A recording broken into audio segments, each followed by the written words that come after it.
Let's go, let's go, let's go. Welcome back, welcome back. We are officially live on Twitch. We are getting, oop, what the heck is going on? My hair sometimes, you guys, I tell you. Good morning to TikTok, good morning to YouTube, good morning to Rumble and Twitch. Welcome back to the O Show, everything crypto every day. I'm Wendy O, and let's talk about this potentially being the last Bitcoin dip ever. And if you don't believe me, you shouldn't. You shouldn't blindly listen to anyone on the internet. That's the most ridiculous thing ever. What I want you to do, what this channel is about, is giving my personal opinion about various things regarding the crypto markets. And then I want you to fact check me. Not even really fact check me because I've already built my opinion. If you have anything to add to the conversation that is respectful discourse, etc., happy to hear. But I want you to hear opposing sources so that you can come up with something that makes sense for yourself, because this very well could be the last Bitcoin dip. And we're going to cover everything. Today's gonna be a bit of a short show. I'm traveling to ETH Denver. I'm a little bit late because I had to change my necklace. Lo requested that I wear the matching horns because we're Italian, a little bit superstitious here, but she wears a horn to school every single day. I wear a horn. We got rose gold because that's just what we do. But when I travel, I don't wear real jewelry because we just don't do that. And then I have to have my O chain, which is, of course, not real either. But anyways, let's go ahead and get into it. I'm not taking a look at altcoin requests. We do that on Sundays, unless you tip me. If you don't tip me, I'm not taking a look at it, okay? Because I don't know what it is. There could be a risk associated, all kinds of stuff. But anyways, I got to give a shout out to the channel members. Shout out to Mr. D. Shout out to Mr. R. Sparkwater. Eric. Eric is no longer a channel member. What's going on? What's going on? I need my $3 a month, man. I need my $3 a month. But anyways, let's go ahead and get into it and talk about what's happening, because everybody's freaking out because the crypto markets are dipping. Like everybody didn't see this coming, which we kind of, and again, my hair today. And again, on the channel, we talked about like potential scenarios of Bitcoin dropping to $70,000 to $75,000. That's something we talked about. And if you're brand new to crypto and you're not used to these volatile dips, get used to it.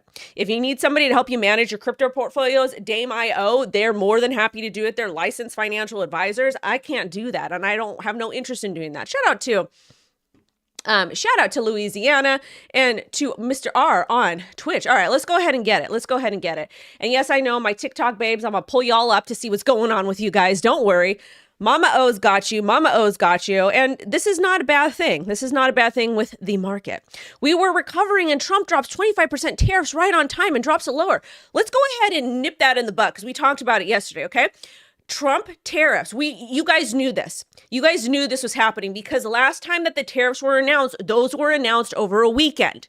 And then that Monday, it was announced, I think that Monday or Tuesday, it was announced that the tariffs will be postponed for 30 days, depending on the response of Canada and Mexico. So you knew that. You knew this was coming. This wasn't a Trump thing, okay? You knew it was coming. You should have had that in your trading and investing journals. You should have known that there was going to be market volatility. And again, the 30 days are still not over. We're going to find out more next week. So Mexico could come in and say, hey, we're going to go ahead and compromise with you. Canada could say, hey, we're going to go ahead and compromise with you, okay? That's the way this works. So don't be blaming it on Trump right now because you knew. You need to be blaming it on yourself. This happened less than 30 days ago. The market reacted. And if you cannot keep track of geopolitical events, I don't know what to tell you. Also, too, on this channel, I told you, tax is theft.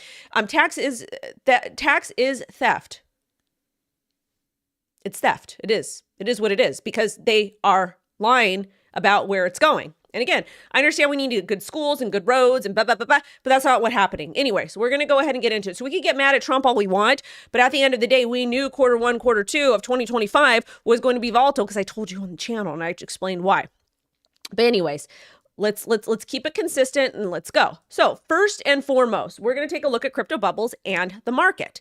And if you listened to the space yesterday that I hosted with SQUIDGROW / Silent Swap, I had my financial advisor, Brian Dame, on, and he confirmed exactly this, basically similar to what Arthur Hayes said. Arthur Hayes said that there's going to be a bunch of people. Well, both Brian, this is traditional finance. So again, traditional finance has entered the chat. With traditional finance entering the chat, they are very excited to get into these regulated ETFs, these spot ETFs. Okay. So what they did was right when all the Bitcoin ETFs came out, they bought those. They're in profit. Traditional finance takes profit differently than we do in crypto because it's a completely different mindset. They've got taxes, they've got quarterly earnings, they got all these things to do. So what they did was they're going to go ahead and take some profit, sell their Bitcoin spot ETF positions and put those into futures. And it's just an arbitrage play. Dame said it. Arthur Hayes said it. A lot of the traditional financial analysts are saying it. That's another reason why the market is dropping. And I just made a comment to Forbes today about first off, Bitcoin technical analysis. We've been in a downtrend, which I'll show you guys. And again, I've been screaming this on the channel. And if you haven't been paying attention, this is the chart that I said Forbes. I don't know if it's going to get published or not. Let's see. But we broke down below the $90,000 area. Again, approximately like really 90,000 over here. And this is kind of on the weekly. And again, these kind of vary because it's depends what time frame you're looking at. So anyways, we broke down below and now we're testing $83,000, $84,000. This support box over here shows 70,000 to about 77,000. I personally think we're going to dip a little bit lower to about 73. I think we're going to kind of stop there. Now, if we want to go ahead and pull up our little ruler and see, a 70% correction would be only 35%. Okay, this is what happens, and this is okay. Bitcoin always, and then this over here in 2021, this was a 50% correction, a 50% correction that we saw, 57% from 65,000 to 27,000, and then we had the other dip back in 2021 in November. We dipped down to we had a 51% correction. And then when we experienced a bear market, we went all the way down 80%. And that's why I was calling for $10,000 Bitcoin, because we generally see 80% corrections in the bear market. Now things are a little bit differently. We've got traditional finance in that they're using traditional financial instruments to purchase Bitcoin. Look at what Michael Saylor's doing. Michael Saylor and Strategy, it's not their money. Well, they're basically creating money out of thin air. So yeah. This does check out. Maybe we're going to regain and we'll stop at $80,000. However, I went ahead and there's a lot of altcoins that I'm looking at acquiring more of. I've got different levels set just in case. And again, I'm not going to be short term. And again, I'm very bullish on Bitcoin long term. I still think we're in a super cycle. I still think we're just going to see a bit of a correction. I'm bearish short term, but I am bullish long term. And until we regain back $90,000, I am short-term bearish. It doesn't mean I think the bull market is over. It doesn't mean that I'm like, oh my God, it's all going to zero. But a lot of your altcoins are going to suffer. So if you have not managed those positions properly, you need to start doing that. Okay. Now, when we take a look at Ethereum is looking awful, like awful. If we break down below 2,100, we're going to see levels over here at about 1,500, et cetera, which is horrible. Solana looks like garbage. I want to be buying between 80 and 50 bucks, possibly below $100 now. The other week I said under 200 bucks Solana seemed like a buy. And that's because at that time, that's what technical analysis is showing. However, dollar cost averaging in projects that you feel are going to be strong, I still think Solana will hit $700 to $1,000 unless something catastrophic happens with the chain, which I don't think that's going to happen. XRP seems to be the winner of the cycle. And I already had my chicken bone broth and bleh. Anyways, so it looks like we're going to tap between 206 and about 190. Not a big deal. Chainlink is back above 1490, but we're just kind of struggling a bit. So this is what the state of the market is. So what should you be doing? Figuring out what assets you want to accumulate more of. Rebalancing your portfolios. Do you need to rebalance your portfolio? Have you talked to a CPA? Like what is your plan? Maybe go to Investopedia and start studying and seeing what you need to do to improve your investing results. That's what you need to do. I don't think that's that wild or hard. So again, not that big of a deal. The market's going to rebound, but you have to understand there's not a whole lot of retail here. A lot of this money is traditional finance. And again, just like Michael Saylor and Strategy, they use traditional financial products, which are essentially like Ponzi's. Remember, accredited investors, really, really rich people, to raise more cash, which is printed. It's not a finite asset, to buy more of a finite asset. And again, this is not fear. This is not fear at all. This is the current state of the market. And again, I am bullish long term, but I'm bearish short term. And I still think we're in a bull market. This is not being fear at all. This is being intelligent. And I want you guys to do the same. And I don't want you guys to listen to me. I want you guys to hear what I'm saying, but listen to yourself. Now, let's get into some of the news, okay? Let's get into some of the news because it's very important. What is this? Okay. I got to make a flight, you guys. Got to make a flight today. Ugh. All right, let's get into it. So, what is this? That's me. All right, so basically this is a wick-off pattern. People are saying, they're saying that we're going to drop and then we're going to pop up, etc. So I don't like these types of things. I like to do my own technical analysis, so we're going to skip it. If you want to learn more about wick-off, you could go to investopedia.com. Also, too, here, M2 money supply could trigger a parabolic Bitcoin rally. This is some analyst. I don't know who half these damn people are. Good for them. Happy for them. Excuse me. M2 global money supply from a major central bank hits 3.65% year over year in January. M2 is a broad measure of the money supply. It includes currency and various sorts of bank and money market mutual fund deposits that are relatively liquid. There is an 83% correlation between Bitcoin and Bitcoin price and M2 money supply, according to Lynn Alden. Good for her. She expects a rally. Some of their reasons are related to M2. Bravo Research says the U.S. money supply doubled in 10 years, possibly fueling a parabolic surge. Okay, this is the thing. I appreciate economists. I appreciate all that type of stuff. But let me tell you guys something, okay? Economists and people that work in traditional finance, they are full flight from reality when it comes to the average person, okay? They're really speaking on themselves. They don't know how we live. They don't live the way that we live. And they really don't understand how poor people think. Economics is great until it's not. You can make predictions using economics, but at the same time, our world looks a lot different than the way it did 100 years ago or 1,000 years ago or whatever that may be. And it's getting a little bit cuckoo. So with all the money supply coming in, so I mean, the only thing that I would say that's a positive here is that what we might see is that if we do get these refund checks that are actually our money, that it's going to go back into the economy. And it depends who's getting it. If it's every man, woman, and child, or it's every family, depends who it is. Like these are essentially stimulus checks, but this is money that's going to be going out to people so that they can actually put food on the table. So as far as I know, people with families, they're probably going to be using that money, the refund money, energy, housing, food. The people that don't have families, they might, I don't know what they're going to do. Maybe they'll put it into the market, the crypto market, not necessarily the stock market. But again, no disrespect towards economists. I just don't think like they do because we operate a little bit different. And this came from Arthur Hayes yesterday. Now we chill out, retrace, and wait. If Trump can't pass his budget, which spends more and hikes debt ceiling, resume capitulation to levels pre-election day victory 70 to 75,000. This test is how strong Trump holds on to the Republican Party. I would agree with this to an extent, but at the same time, we're in a brand new era, okay? We are in a brand new era. So I understand that we probably, and again, he's had different reasons why he thinks 75,000 to 70,000. I think it's money that was stolen from us that Trump will be returning to us. Exactly, Stray Dog. It's a refund. It's a weird thing, right? But anyways, with that being said, I still think that we might see $70,000 to $75,000. And you should probably plan for that. Have a bullish case and a bearish case. Now, over here, short-term crypto traders sent record 79,300 Bitcoin to exchanges as Bitcoin crashed to $86,000. So data shows that short-term Bitcoin traders panicked as they saw their profits drying up during Bitcoin's abrupt crash to $86,000. And this is all funny to me, okay? Many traders sold at a loss. Why? I don't understand. Just sounds like poor risk management to me.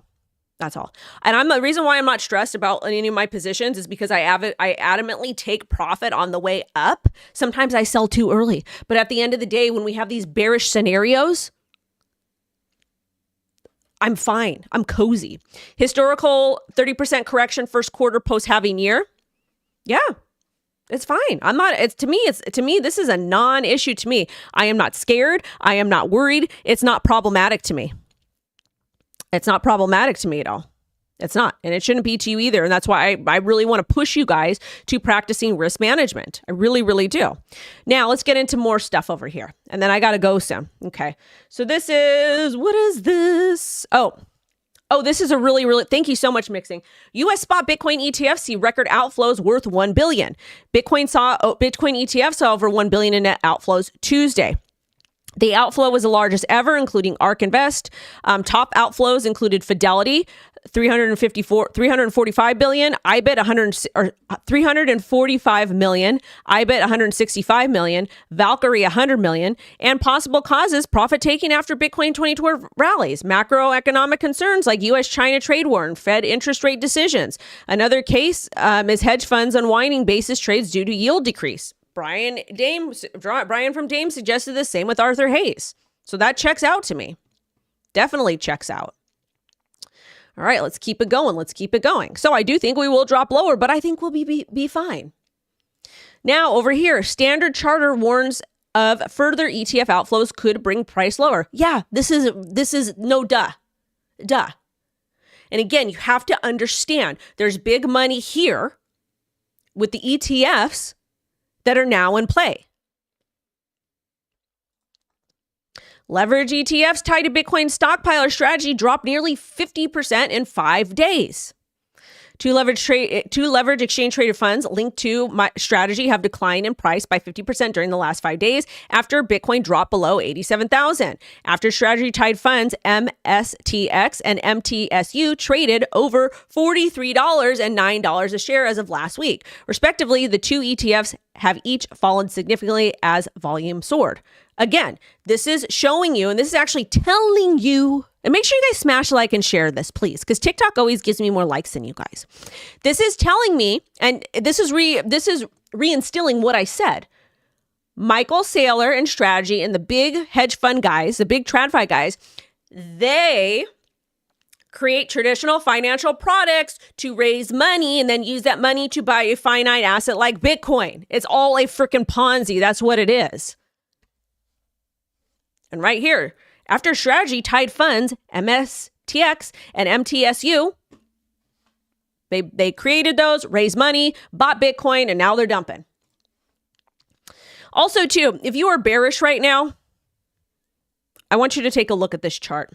The HODL Top 70. This is a list of countries globally that are publicly traded companies that acquired 20,569 Bitcoin last week, bringing their total holdings to over 657,000 Bitcoin. If you are selling your Bitcoin right now, you're selling it to these people. Unless you need to do it, why should you? And they will buy it. When you decide to get scared and dump it, they will buy it. But do what works for you. Okay, now, another one. Strive Asset Management CEO Matt Cole urges Ryan Cohen, chairman and CEO of GameStop, to adopt Bitcoin as a reserve asset using the $5 billion in cash on the balance sheet. Ryan Cohen, who is he? The GameStop CEO, I believe, said letter received. So there's a big possibility that we're going to see. I don't want to see.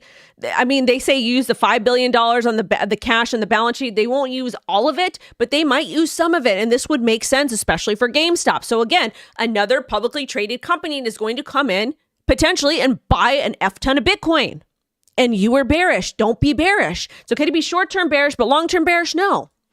Also for Ethereum. Now we're going to get into the segment part of the show where we talk about all the bullish things that are fundamentally that are building long-term sustainability in crypto. SEC acknowledges Grayscale's revised staking proposal for its Ethereum ETF. You think traditional finance will not buy this ETF? That they can get dividends by holding Ethereum ETFs? If this passes, this is going to help Ethereum long term. Yeah, I know price sucks, but it will help it long term. And then we got projects like ALGO. What happens when staking is open to anyone with a mini PC and internet connection? Stronger, more secure, decentralized network powered by real participants, not gatekeepers. And this is in regards to ALGO and their PPOS staking. ALGO is a US-based crypto project. Sometimes we partner with them. And I do hold ALGO. Again, pay attention to projects building in the United States of America. Pay attention to layer ones, because they're going to directly compete with the Ethereums and Solanas. And ALGO is a great competitor for this. The blockchain where solutions that scale are built. And then over here, HBAR, Cardano, both made in the USA. I think, yeah, Cardano is. I'm pretty sure it is. I always forget. Thank you, Charles, for joining us at HederaCon, which I will be hanging out with the Hedera team at Ethereum Denver. It's going to be super, super fun. My girl works with them, and I'm so excited to hang out with them. Absolutely love Hedera. Love HBAR. Love them, love them. And HBAR might be getting a spot ETF in America soon. But these guys are chilling together. Made in America. Make America great again. Make crypto people rich again. These are things you should be paying attention to. Focus less on meme coins and more on building. Avalanche. I hold Avalanche. I think Avalanche is another made in the USA. Avalanche card is designed for a world where crypto isn't just held. Use your AVAX anywhere Visa is accepted. Available digitally and physically for ultimate convenience. And they've got a great gaming network right now with Off the Grid. Again, another project that's building long term. We love this. Ripple. The future of finance is on chain with enterprise-grade compliance features and native DEX AMM accelerating RWA tokenization growth. BlackRock tokenization, RWAs. Everybody wants tokenized assets. They want to tokenize the traditional financial markets, and Ripple is leading with it. Yes, the market looks terrible right now, but look at all these companies that are made in America building. Ondo Finance brings RWAs to the MasterCard network. They're tokenized RWAs. Ondo short-term U.S. government treasuries fund investment product will be available to businesses on the MasterCard network. If you are not bullish, why? Why? Why? They're working with institutions. Now, Pi Network, a little bit of drama here. Pi Network breaks new ground as Florida businesses start accepting Pi coin. This is interesting to me, okay? The reason why is, and again, I don't hold Pi, but I know it's a favorite with TikTok and Instagram and all types of stuff. But are you guys able to actually take profit on this yet? Are you? Yes or no? Because I don't know. But I thought it was weird. I thought it was super, super weird that you were able to mine Pi, but you weren't able to take profit. So I don't know what's going on over there, but that's kind of the deal over here with Pi. So again, I got nothing against it, but apparently Zito Realty in Florida now accepts Pi coin for real estate deals, which I think is really, really stupid. I would not accept anything other than stables. And thank you, Julie, for letting me know. I have Pi, but I never KYC'd. Yeah, you have to KYC. I'm not KYCing. ByBit said that they were a scam too. I don't know. But another thing too is like for real estate, I would not accept anything other than Bitcoin. That's just me personally. But they're doing it because they're probably big holders. So cool for them. Now, let's take a look. Study reveals blockchain speed claims are overestimated by 75%. Yeah, I don't want to get into this too much, but a lot of TPS is BS. A lot of transaction speed is BS. Apparently, Sonic has been inflating figures over 100 times, raising concerns over transparency. Who really knows at the end of the day? Whatever. AI crypto tokens surge ahead of NVIDIA Q4 earnings. This is something we talk about on the show. If you are going to be in AI coins, you should probably pay attention to NVIDIA. The top gainers are IP, ARC, LPT, and AIXBT. And apparently strong NVIDIA earnings could fuel more AI token gains. In regards to ByBit, the ByBit hack was caused not by ByBit, but a compromise of Safe's infrastructure, not ByBit itself, which is further proof that centralized exchanges are great to essentially buy crypto and move it off. And again, we've got crypto.com at the bottom, and we have Femix down at the bottom. If you want to use my ref link, I would love that. No need for high leverage, not your keys, not your coins. And in addition to that, read the terms of service. So with that being said,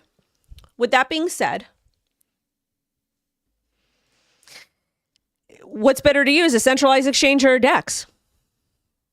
There's human error in both places. That can happen apparently, but do what works for you. ByBit just released their audit report. Companies compromise was not ByBit, but safe servers. They hot swapped the Genesis Safe UI with JavaScript code that only targeted ByBit's cold wallet, independently confirmed by Wayback Machines snapshots. Yikes. Yikes, yikes, yikes, yikes, yikes. Sucks for ByBit because they've been working, like, it really sucks for ByBit, and I hope they are able to recover some of those funds. But that's really at the end of the day, that's what happened. CZ. I usually try not to criticize other industry players. This update from Safe is not that great. It uses vague language to brush over the issue. I have more questions after reading it. What does compromising Safe Wallet developer machine mean? How did they hack this particular machine? How did a developer machine have access to an account operated by ByBit? How did they fool the ledger verification step with multiple signers? So was 1.4 billion the largest address managed using Safe? How come they didn't target others? What lessons can other self-custody multi-sig wallet providers use and learn from this? If you are using a crypto exchange that is affiliated with Safe Wallet, I would probably stay away after this news just came out. So research that and make sure that the crypto exchanges you're using don't work with Safe. Now, this is bullish news. Uniswap. The SEC issued a whale's notice to Uniswap in April. As of yesterday, that investigation has officially been closed, and the SEC will no longer be taking enforcement actions. This is a huge win for DeFi. So let's talk about Uniswap really quickly. Okay? Let's talk about Uniswap really quickly. Uniswap is one of the OG crypto dexes that actually worked, because before that, I think they had Hotbit and iDex and like some other shady ones, and those were an absolute freaking hot mess. Freaking crazy. But with that being said, my hair has just been weird the last... Oh, here we go. That's better. That's better. That's better. I gotta fix it. Anyways, make sure you guys smash like and share this. Smash like and share this. What was I gonna say? Yeah, Uniswap. So more bullish news. The investigations investigations, court cases, and probing into Uniswap, Robinhood, Coinbase, OpenSea, all in the last 2 weeks. This is setting precedent for a massive bull run. Like, that's just my personal opinion. Think of it what you want, but it means the war on crypto is over. Fraud is illegal. Insider trading is illegal. So understand that. And disclosure is legal. You have to disclose. Non-disclosure is illegal. You got to disclose things. Very easy to operate in crypto now. We know what we can and can't do thus far. Now, the cost of FTX bankruptcy is approaching $1 billion. It is one of the costliest Chapter 11 exchange cases in the U.S. history, which sucks. And I was a victim of FTX, like many other people. Didn't have a lot there, so it didn't matter. But it just sucks. Really, really does. PayPal plans to integrate stablecoin into more of its products this year. I have mixed feelings about stablecoins, but this is incredibly bullish. All of these last stories that we've been feeding to you are bullish long-term, fundamentally. Bank of America CEO says stablecoins are coming very soon, which makes sense. I don't trust that guy, though. I don't trust it. And the EU also made it illegal to send more than 1,000 euros to anyone other than yourself. So RIP to everybody that is in the EU, because that is very, very, very, very, very, very, very unfortunate. But Micah, like, this is the thing. Micah was kind of like a good thing. Why is Picoin pumping nonstop? Because a lot of people can't sell it. Thank you, Eric. Yeah, I don't know. So anyways, Micah sounded like a good idea. And I'm so glad I was able to sit down with Hester Peirce, because she says, do not force regulation and forfeit privacy and liberty. And unfortunately, that's what's happening in Europe. But anyways, you guys, I got to go. I got to catch a flight. Thank you guys so much for watching. Solana is fine. It's going to be fine. It's going to be fine. Thank you to TikTok. Thank you to YouTube. Thank you to Twitch and Rumble and the rest of you. TikTok, but the tariffs affect inflation. Well, this is the thing. Those she mentioned are long-term investments, not a quick rug pull. Thank you, Jay. I appreciate that. So will the tariffs cause inflation? They're reciprocal tariffs. I don't doubt stable. Yeah, they are. I don't doubt the reciprocal tariffs. I don't know. We'll wait to see what happens, but better than just print money. Anyways, guys, sending love and light. Wendy's out. I'm going to drop a video for you at 3 p.m. PST. I got to record it now, and I got to work on a ticky-tacky for you. I will be live streaming tomorrow, and I will be live streaming on Friday while I'm at ETH Denver. We'll figure it out. We'll do a dedicated video. Anyways, I got you guys. Thank you so much for rocking with me. Bye-bye. And drink your chicken bone broth. That is financial advice.